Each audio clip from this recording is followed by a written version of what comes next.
एक ना छोटा सा शहर है, वहाँ पर ना टमाटर आते हैं एक ट्रक में भरकर। लेकिन एक बहुत ही बड़ा बिजनेसमैन करता क्या है कि उस टमाटर का जो ट्रक है उसमें से बहुत सारे टमाटर, सपोज करिए 80 से लेके 90% टमाटर पहले ही निकाल लेता है और सिर्फ 10% टमाटर मार्केट में जाने देता है। तो होता क्या है कि टमाटर की शॉर्टेज हो जाती है और उसके रेट बढ़ने लग जाते हैं। अब जब डिमांड बहुत ज़्यादा बढ़ने लगती है तो जो बड़ा बिजनेसमैन है वो करता क्या है कि धीरे धीरे कर कर सप्लाई खोलनी शुरू करता है, जिससे रेट बहुत ज़्यादा बढ़ जाते हैं। आज की वीडियो में आपका बहुत बहुत स्वागत है और थंबनेल और टाइटल देखकर आप समझ गए होंगे ये एग्जाम्पल कहाँ पर लिंक हो रहा है। एक डिस्क्लेमर मैं आपको दे दूं कि आज की वीडियो बिल्कुल भी शेयर मार्केट से रिलेटेड नहीं है। शेयर मार्केट में थोड़ा सा डिफरेंट होता है, जैसे ही कि शेयर के रेट बढ़ते हैं तो लोग उसके पीछे भागना शुरू करते हैं और वहां पर उन्हें लॉस होता है। आज की कहानी कुछ ऐसे ही है। अडानी जी ने भी कुछ ऐसे ही किया, उन्होंने अपनी शेल कंपनीज बनाई और उसके थ्रू अपने शेयर्स के रेट बढ़ाए। ये मैं नहीं कह रहा हूं, ये कह रही हिंडनबर्ग की एक रिपोर्ट। सबसे पहले मैं आपको बता दूं ये हिंडनबर्ग है क्या। यार ये एक ना रिसर्च फर्म है। इससे पहले भी इसने बहुत सारी कंपनीज के बारे में रिसर्च किया है। एक बहुत ही फेमस कंपनी थी जिसके बारे में इन्होंने बताया और उसके शेयर्स करीबन 90% तक टूट गए। निकोला, उसके शेयर्स 90% तक टूट गए। अब हुआ ये कि जैसे ही ये रिपोर्ट निकली, अडानी जी के मोस्टली शेयर्स लोअर सर्किट में ट्रेड करने लगे। पिछले 3 सालों में $100 बिलियन से ऊपर इन्होंने अपनी वेल्थ बढ़ाई अडानी जी ने और इसीलिए सबकी नज़रों में आ गए। कुछ दिनों पहले क्रेडिट सुइस ने भी ऐसी ही एक रिपोर्ट निकाली थी। जैसे जैसे इनकी वेल्थ बढ़ती जा रही है ना, बहुत सारी रिसर्च फर्म्स ऐसी ऐसी रिपोर्ट्स निकाले जा रही हैं। अडानी का जो मोस्टली बिजनेस चल रहा है वो लोन के ऊपर चल रहा है, पर इसका मतलब ये नहीं है कि लोन लेकर बिजनेस करना या किसी भी डेप्ट में बिजनेस करना खराब चीज़ होती है। इवन टाटा की भी कुछ कंपनीज हैं जिनके ऊपर डेप्ट बहुत ज़्यादा है, लेकिन उनका जो बिजनेस करने का तरीका है वो बिल्कुल क्लीन होता है, ना कि अडानी की तरह कि उन्होंने शेल कंपनीज अपनी क्रिएट कर रखी है। अब देखिए काम ऐसे करता है, मोस्टली जो ये शेल कंपनीज हैं ना वो बाहर के देशों में, जैसे मॉरिशस वगैरह में, वहाँ से ऑपरेट करती हैं। ऑपरेटर जिनको बोला जाता है शेयर मार्केट के टर्म में, और ये शेयर्स के प्राइस बढ़ाए जा रही हैं। इससे होता ये है कि हम जैसे जो रिटेल इन्वेस्टर है, हमें लगता है कि कंपनी बहुत अच्छी है और उसमें हम बाइंग करते हैं, और एंड में होता क्या है कि हमारा बहुत ज़्यादा पैसा डूब जाता है। इसीलिए आपने देखा होगा बहुत से लोग शेयर मार्केट से बहुत दूर रहते हैं। उन्हें लगता है ये गैम्बल है, क्योंकि हर किसी को ना इतनी डेप्थ में नॉलेज नहीं होती है। उन्हें लगता है कि यार ये शेयर ना बहुत तेज़ी से बढ़ रहा है, क्यों ना उसमें हम जंप कर जाएं। उसमें हम जंप करते हैं, लेकिन हम देखते हैं कि हमें नुकसान होता है।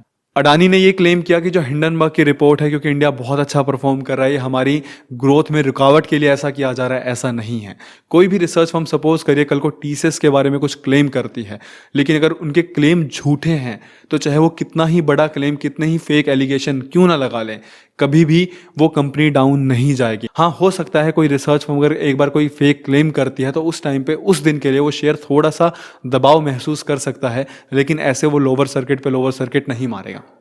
अब अगला सवाल ये आता है कैसे ये चीज़ें हमें इंपैक्ट करेंगी। इसका आप ऐसे समझिए कि सपोज करिए कि जो निफ्टी 50 है, उसका मतलब है कि उसके अंदर जो टॉप 50 कंपनीज हैं निफ्टी में, वो 2% 3% नीचे जा रहा है। उसका मतलब क्या होता है? उसका मतलब ये होता है कि जो कंपनीज निफ्टी 50 के अंदर हैं, उनका जितना वेटेज है उसके हिसाब से अगर वो डाउन जाती हैं तो उस दिन निफ्टी उतना % डाउन जाता है। अब निफ्टी 50 में अडानी की 2 कंपनीज हैं, जिनमें एक का जो वेटेज है वो 1.3% और एक का 0.77% है, अडानी ट्रांसमिशन और अडानी पोर्ट्स। इससे बहुत ज़्यादा नुकसान निफ्टी 50 में तो नहीं होगा, लेकिन कैसे ये आने वाले टाइम में इंपैक्ट करने वाला। अडानी का जो मोस्टली बिजनेस है वो लोन के ऊपर डिपेंडेंट है। लोन कहाँ से लिया गया है? एसबीआई से लिया गया है, कई सारे ऐसे बैंक से लिया गया है। इससे होगा ये कि उनके शेयर्स भी डाउन जा सकते हैं और इस वजह से हमारा जो शेयर मार्केट है वो कुछ टाइम के लिए दबाव महसूस कर सकता है। लेकिन अगर ये रिपोर्ट जैसा क्लेम कर रही है कि 85% तक जो अडानी का बिजनेस है वो फेक है, वो अंदर से खोखला है, अगर ऐसा सच निकला तो हमारा शेयर मार्केट क्रैश भी हो सकता है। अब एक थ्योरी ये भी आ सकती है कि हिंडनबर्ग जो है वो शॉर्ट सेलिंग फर्म है, उसके खुद के कुछ क्लाइंट्स हैं, उनको फ़ायदा पहुंचाने के लिए ऐसा कर सकता है। लेकिन आप ये भी समझने की कोशिश करिए कि अगर आपके जो नींव है वो बहुत ज़्यादा मजबूत होगी तो चाहे कितना भी कोई कोशिश क्यों ना कर ले आपको गिराने की, आपका बाल भी बाका नहीं होगा। बहुत सारे ऐसे सवाल उठते रहे हैं, क्योंकि जब पिछले 3 सालों में अडानी की जो वैल्यूएशन इतनी ज़्यादा ग्रो की है वो कोविड का भी टाइम रहा है, जहाँ पे इतनी बड़ी बड़ी कंपनीज जिनको इतना ज़्यादा लॉस हुआ है, वहाँ पे कैसे अडानी ने इतना ज़्यादा पैसा बनाया।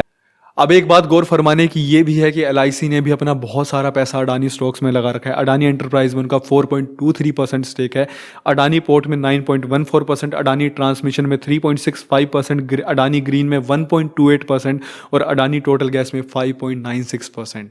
अब जैसे ये रिपोर्ट आई है अडानी के शेयर्स नीचे जा रहे हैं, वैसे ही एलआईसी को भी बहुत ज़्यादा नुकसान हुआ है। सिर्फ 2 दिन में 17,000 करोड़ का नुकसान हुआ है एलआईसी को भी। अब सवाल ये आता है कि मीडिया ने ऐसा कभी भी क्यों नहीं दिखाया। मीडिया एक्चुअली बिजी था दिखाने में हिंदू मुसलमान की डिबेट। मीडिया बिजी था बाबा बागेश्वर धाम को एक्सपोज करने में। कुछ टाइम पहले ना एक न्यूज़ आई थी जहाँ पे अडानी के जो पोर्ट है वहाँ पे ड्रग्स पकड़े गए थे। क्या मीडिया ने कभी भी उसके बारे में जांच पड़ताल करने की कोशिश की, जैसे बहुत जल्द जजमेंट दे देते हैं किसी भी न्यूज़ के बारे में? क्या उन्होंने उस टाइम पे माइंड रीडर्स को बुलाया और वहाँ पे एक्सपोज करने की कोशिश की? मीडिया एक्चुअली ढूंढता है टीआरपी। अगर मीडिया ये जो टॉपिक्स हैं ना ये दिखाए तो हमारी जो देश की पब्लिक है वो बहुत ज़्यादा अवेयर हो सकती है। बहुत सारे लोग ऐसे हैं उनको पता भी नहीं होगा इन सारे स्कैम्स के बारे में जो अडानी के चल रहे हैं। कोशिश करिएगा इस मुद्दे को आप किसी भी पॉलिटिकल टॉपिक से रिलेट ना करें। मेरा सिर्फ और सिर्फ कहने का ये मतलब है कि अगर आने वाले टाइम में जो भी ये रिपोर्ट है अगर ये थोड़ी सी भी सच निकली तो इसके जो रिजल्ट हैं वो इतने ज़्यादा खतरनाक हो सकते हैं जो किसी ने सोचा भी नहीं होगा। क्योंकि अगर अडानी की जितनी भी कंपनीज लिस्टेड हैं, टोटल 7 कंपनीज, अगर वो 85% उनकी अगर वैल्यूएशन डिक्रीज हो गई तो एक ब्लड बाथ आ सकता है शेयर मार्केट में। वो जो शेयर मार्केट है वो कहीं ना कहीं डायरेक्टली लिंक्ड है हमारी अर्थव्यवस्था से और हमारी अर्थव्यवस्था डगमगा सकती है। पिछले कुछ टाइम से जब पूरा वर्ल्ड ये रिसेशन की तरफ जा रहा है ना, इंडिया ने बहुत अच्छा परफॉर्म किया है। इंडियन मार्केट ने बिल्कुल भी दबाव महसूस नहीं किया। हाँ, थोड़ी बहुत करेक्शन देखिए चलती रहती है अगर बाहर कोई बड़ी न्यूज़ आती है, लेकिन हमारी जो शेयर मार्केट है वो क्रैश नहीं हुई, वो लगातार आगे बढ़ती रही। उसने लाइफ टाइम हाइज भी बनाए, लेकिन जैसे ही ये रिपोर्ट आई है बहुत ज़्यादा नेगेटिविटी हो गई है।